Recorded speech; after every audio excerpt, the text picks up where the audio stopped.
So Steve Leach and Mark Cleator, lovely to have you with us on this sort of Zoom universe, the Zoomiverse as such. One of you just tell me, so Steve, let's come to you first. Just tell us how this project sort of all came to be. Really sort of masterminded by James Craig, who plays guitar in some of the bands that I'm in, Pigs on the Wing, OK Computer, things like that. And he had been just throwing some ideas around and asked me if I would play drums on this track he'd written.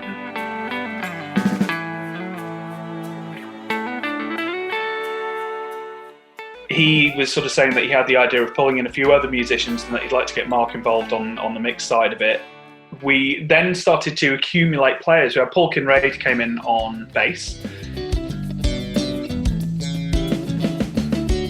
And we had then Ian Manton from 995 joined up on the vocal, and Kieran Ball, who's Postcode, Skyline Advantage. And then we had another guy, Tom, who joined us. Now, the sort of Manx music scene is a fairly closely knit community. A lot of people, or most sort of musicians, tend to know each other, but I'd never met Tom, and still actually haven't, because of the lockdown, met Tom.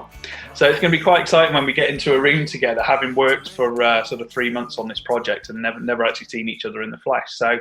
So we had sort of 3 vocalists. We had James guitar, myself drums, and Paul Kinraid on bass, and that sort of formed the core of that first track, really, that we put out. Mark obviously then did that great mix on it then, and we heard it for yourself on the radio, which was fantastic, and it's kind of just gone from there, really. Sudden move makes all of you break apart and play something new. Sudden right, shed around, shine the truth on this ground. Yeah. Well, let's come to you now, Mark, on that, because Steve's describing this as if it's a normal, sort of bands getting together, recording things. However, as he just hinted at, this has actually all happened while everyone is just working in their own homes. And so from your point of view, as a producer and engineer, working on the mixing, the mastering and everything, this is completely different, isn't it? Because normally you'd be in full control. We can see your studio behind you there looking all glorious. Musicians would normally come to you, and you'd be able to sort of work with whatever you've got around you, and they'd have their instruments with you. They'd be working together, and so you get that sort of atmosphere as well of musicians coming together and working together. This is so different. I mean, how has it been for you working on this? It was quite different. I have had a situation. I think the last time you spoke to me, I'd done the Simon Gilman work, and he had the drums and bass done in Chile.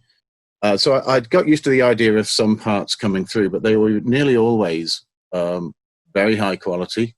The vocalists, I don't think they were used to recording at home. They were using whatever equipment they had with the, let's say, emergency situation. So they were less than ideal recordings. And that was probably the hardest part for me.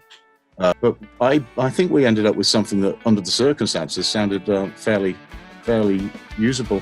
Sudden move makes all you break apart and play something new. In fact, the second track that we did with what was his name, Hector on vocals. The Shine On song. It's a 90s thing. We had Hector on as well, who I think is a friend of, because like Steve, I haven't met. Same here. No, I haven't met Hector either. There you go. Sorry, you missed another person. Oh, I did. Yeah. People are. I see you there. You're everywhere.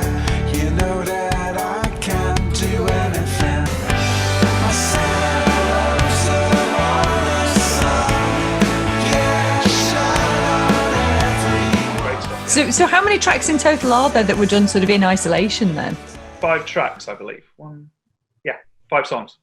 That's quite a lot. So you could, in theory, they could come together as sort of like an EP or something, couldn't they? Yeah, it would be nice to, certainly. Yeah. And the other thing we've not mentioned yet, of course, is that there was a fabulous video as well, which, again, to create something like this during lockdown, and get all the different pieces from everyone and make sure that they're all sort of filmed correctly and everything is quite a feat as well. So who sort of orchestrated that part of the project? All James. Again. Genius. Yeah. Well, he He pushes me and pushes me and pushes me to finish a mix. He wants to know what the length is going to be. We have to put a click at the start of it so that he can go off and start making the video. So while I'm finalizing and tweaking the mix, he's got mixes that are exactly as they're going to be, except for basic level changes, so that he can start piecing together some form of video.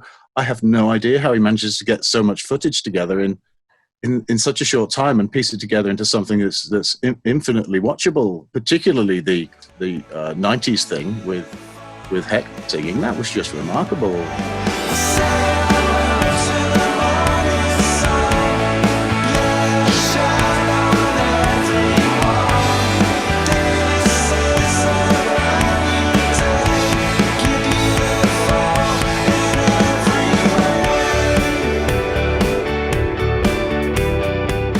The three Kinneys always makes me laugh. Brilliant. But being able to put ideas together, and then, as we've done here, remotely send things around between fellow musicians is really good. It's I think, really, really good. Yeah. And also in this time, that this is just so perfect. The fact you've been calling this sort of the isolation project as such, this has enabled you all, in whatever capacity, to continue being creative, which I'm sure has been crucial to be able to just sort of get through this time. Yeah, absolutely. Yeah.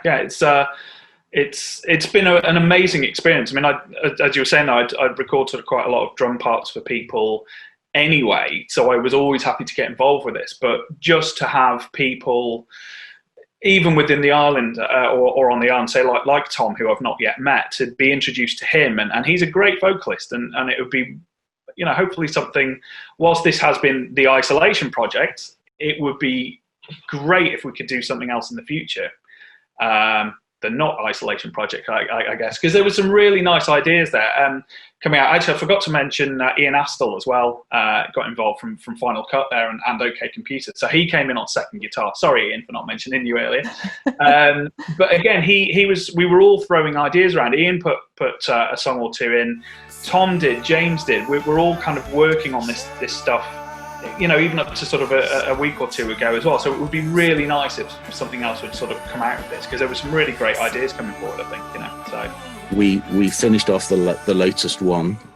James has said that was going to be the last one that is going to be done in this way. That doesn't mean we wouldn't be seeking out parts that might be sent electronically, but to be honest, it's much nicer working with musicians in the room. And if everybody is working together, they're actually immediately collaborating. And that's the thing you don't get.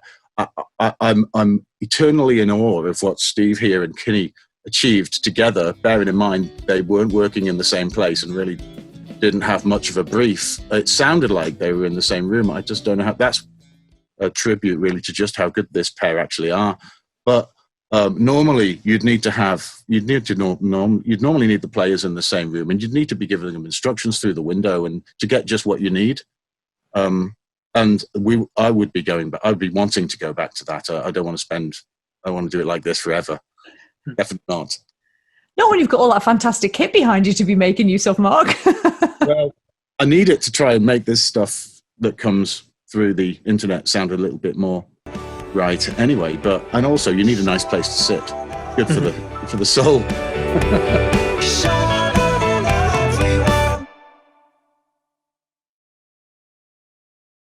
And we've also got Steph Tomlinson as well, haven't we?